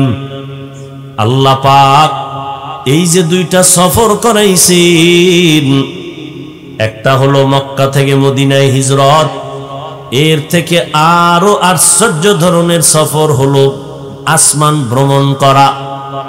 এত বড় আশ্চর্য ধরনের সফর যে ১৫০০ বছর পর এখনো অনেক নাস্তিক পর্যন্ত এই সফরকে মেনে নিতে পারে না। আল্লাহ তাআলা এখানে একটা আশ্চর্য ধরনের ঘটনা ঘটাই দিলেন। কোরআন শরীফে সূরা ইসরার ভেতরে বলেছেন, সুবহানাল্লাযী আসরা বিআবদিহি লাইলাম মিনাল মাসজিদিল হারামি ইলাল মাসজিদিল আকসাল্লাযী বারাকনা হাওলাহু লিনুরিয়াহু মিন আয়াতিনা। এখানে আল্লাহ কি বললেন? সুবহান, পবিত্র ওই সত্তা, আল্লাযী যিনি আসরা ভ্রমণ করাইলেন, বিআবদিহি তার প্রিয় বান্দাকে। আল্লাহ এত দামি দামি দামি শব্দ নবীর শানে ব্যবহার করলেন কোরআনে। রাহমাতুল লিল আলামিন, শফিউল মুজনিবিন, ইমামুল মুরসালিন, খাতামুন নবিয়্যিন, সিরাজাম মুনীরা। কিন্তু বিশাল বড় আশ্চর্য ঘটনার ক্ষেত্রে আমার আল্লাহ মেরাজের ঘটনা বর্ণনার ক্ষেত্রে নবী একটা সাধারণ শব্দ ব্যবহার করেছেন, আবদিহি, আবদ বান্দা। এটা এমন একটা সাধারণ শব্দ, আব্দুন মানে বান্দা। আমিও আল্লাহর বান্দা, আপনিও বান্দা, হিন্দু আল্লাহর বান্দা, খ্রিস্টানও আল্লাহর বান্দা, ইহুদিরাও আল্লাহর বান্দা, বৌদ্ধরাও আল্লাহর বান্দা। এমন একটা সাধারণ শব্দ আমার নবীর বেলায় আশ্চর্য ধরনের ঘটনার ক্ষেত্রে ব্যবহার করলেন কেন? নবীরে আল্লাহ কত দামি শব্দ দিয়ে ডাকছেন, ইয়াসিন, তাহা, ইয়া আইয়ুহাল মুজাম্মিল, ইয়া আইয়ুহাল মুদ্দাসসির। ইন্না আনজালনাহু, আল্লাহ পাক আমার নবীকে কত সুন্দর শব্দ দিয়া ডাকলেন, কিন্তু এখানে আইসা মেরাজের ঘটনার ক্ষেত্রে সাধারণ একটা শব্দ কেন ব্যবহার করলেন? কি সে শব্দটা? এইমাত্র বইলেছি, ভুলে গেছে। আব্দুন, আব্দু মানি বান্দা, আব্দুন আবেদ, আল্লাহর বান্দা। আল্লাহ পাক রব্বুল আলামিন বলেন, আমি এখানে আমার নবীর বেলায় আব্দ শব্দ ব্যবহার করলাম কেন হে মালিক? আশ্চর্য, এমন ঘটনা কোন নবী রাসূলের বেলায় ঘটে নাই। আমার আল্লাহ দাওয়াত দিয়া নবীরে নিলেন, জান্নাত থেকে বোরাক পাঠায় দিলেন, ও জিবরাইল বোরাকটা বাইতুল্লাহর কিনারায় নিয়ে যাও, জান্নাত থেকে সাজাইয়া আমার নবী বোরাকের উপরে বসবেন, ওখান থেকে তাকে বাইতুল মুকাদ্দাসে নিবা। ওই ফিলিস্তিনের জমিন বাইতুল মুকাদ্দাসে নিয়ে সেখানে বোরাকের বেঁধে রাখবা। হুয়া হুকুম জিবরাইল কো ইউ সে তব बोराके के जन्नत से कर इंतखाब, सजा उसको ज़ेवर से तू ताबा पा, फिर उसको तू काबा में ले करके जा। সাজাইয়া কাবার কিনারায় নিয়ে আসলো এই বোরাক। নবীজি ঘুমান্ত ছিলেন চাচাতো বোন উম্মে হানির বাসায়। কেউ বলছেন নবী ঘুমানো ছিলেন শিয়াবে আবু তালিবের মধ্যে, কেউ বলেন হাতিমে কাবায়, কেউ বলেন চাস্তো বোনের ওখানে। বলে তিনোটাই মতামত ঠিক আছে। আমি ওই ঘটনা বলা আপনাদের সামনে উদ্দেশ্য না। জিব্রাইল আলাইহিস সালাম তিনি নেমে আসলেন ঘরের দরজা দিয়া না ঢুইকা, ছাদের মাঝখান দিয়া জিব্রাইল নামলেন। নাইমা দেখে নবী ঘুমান। নবী বলেন আমি ঘুমাইলে কি হবে? আমার চোখ বন্ধ থাকে, আমার অন্তর ঘুমায় না। জিব্রাইল আইসা দেখে নবীর চোখ বন্ধ। জিব্রাইল নবীজির পায়ের পাতার কাছে জিব্বাটা লাগায় দিলেন। নবী সজাগ হইলেন, উপরে তাকায় দেখে আমার ছাদটা খোলা। আমরা এই ছাদ নি, আরে মিয়া খেজুর পাতার ছাদ। আর আমরা সেখানে বইয়া নবী সারা রাত নামাজ পড়ে, আর আমরা এত আরামের বাড়ি ভাইয়াও আলহামদুলিল্লাহ বলি না। আর বলবেন কি, এই বাড়ি আপনি বলেছেন সুদের টাকায়, তো আলহামদুলিল্লাহ বলবেন কেমন? আল্লাহ হেদায়াত দান করে। কষ্ট হইতেছে আপনাদের, দোয়া টোয়া করে যাইবেন তো না? বুজুর্গ মানুষ দোয়া লাগে না? আল্লাহ সবাইকে কবুল করে। আরো আস্তে করে বল, আরে আমার কলিজার যুবক, ভালো করে একটু কান লাগাইয়া শুনো। রহমতের নবী আমার জীবনটা উৎসর্গ করে দিয়েছেন। নবী যদি দোয়া করতেন উহুদ পাহাড় স্বর্ণ হয়ে যাইত, কিন্তু নবী আমার আল্লাহ যার আশিক, ওই নবী এত জীবনটা দিয়ে কষ্ট করে পেটে পাথর বাঁধলেন, ক্ষুধার যন্ত্রণা সইতে পারে না। শিয়াবে আবু তালিবের ভেতরে 3 বছর পর্যন্ত নবীজিরে গৃহবন্দী করে পানি দেয় না, খানা দেয় না বংশের আপন লোকেরা। মায়ার নবী গাছের পাতা ছিঁড়ে ছিঁড়ে চাবাইয়া চাবাইয়া পেটের ক্ষুধা নিবারণ করেছেন। নবী আর বড় বেজার না, বিল্ডিং দেখি আফসুস করে না, নবী টাকা চায় না, বরং নবী আল্লাহর আদালতে দোয়া করেন, হে মালিক আমাকে গরিবী হালাতে রাখিও, গরিবী হালাতে মরণ দিও, কিয়ামতের দিন আমারে গরিবের সাথে হাসরের মাঠে উঠাইও। কেমন লাগে? একটু সুবহানাল্লাহ বলবে, কপাল পুড়ে গেছে। আফসোস, আফসোস। এই জন্য আরো ফিডা দরকার। আল্লাহর আইন কত ফিডা আরো খাবেন? বেঈমানের আল্লাহ স্বর্ণের খাট দিয়া ঘুম পাড়াবে, মুসলমানের ইচ্ছা রকম ফিডাইবে বেঈমানের হাতে আল্লাহর আইন। কেন? মুসলমান যখন আল্লাহর গোলামি বাদ দিয়া মানুষের গোলাম হবে, আল্লাহ তখন বেঈমানের হাতে ক্ষমতা দিয়া বলবে, এবার মুসলমানের ফিডা। এটা আল্লাহর আইন। ফিডা এমনে খান, কইতে গেলে তো সমস্যা। বেয়াদবের প্রতিযোগিতা চলতেছে, আলেম ওলামাদের বিরুদ্ধে কে কত বেশি বেয়াদবি করতে পারে সে প্রতিযোগিতা চলতেছে। লিকুল্লি শাইইন জিনাতুন ফিল ওয়ারা ওয়া জিনাতুল মারই তামামিল আদাবি আজ খোদা খা হি মে তৌফিক আদব বেআদব মাহরুম গাশত আজ ফজলে রা।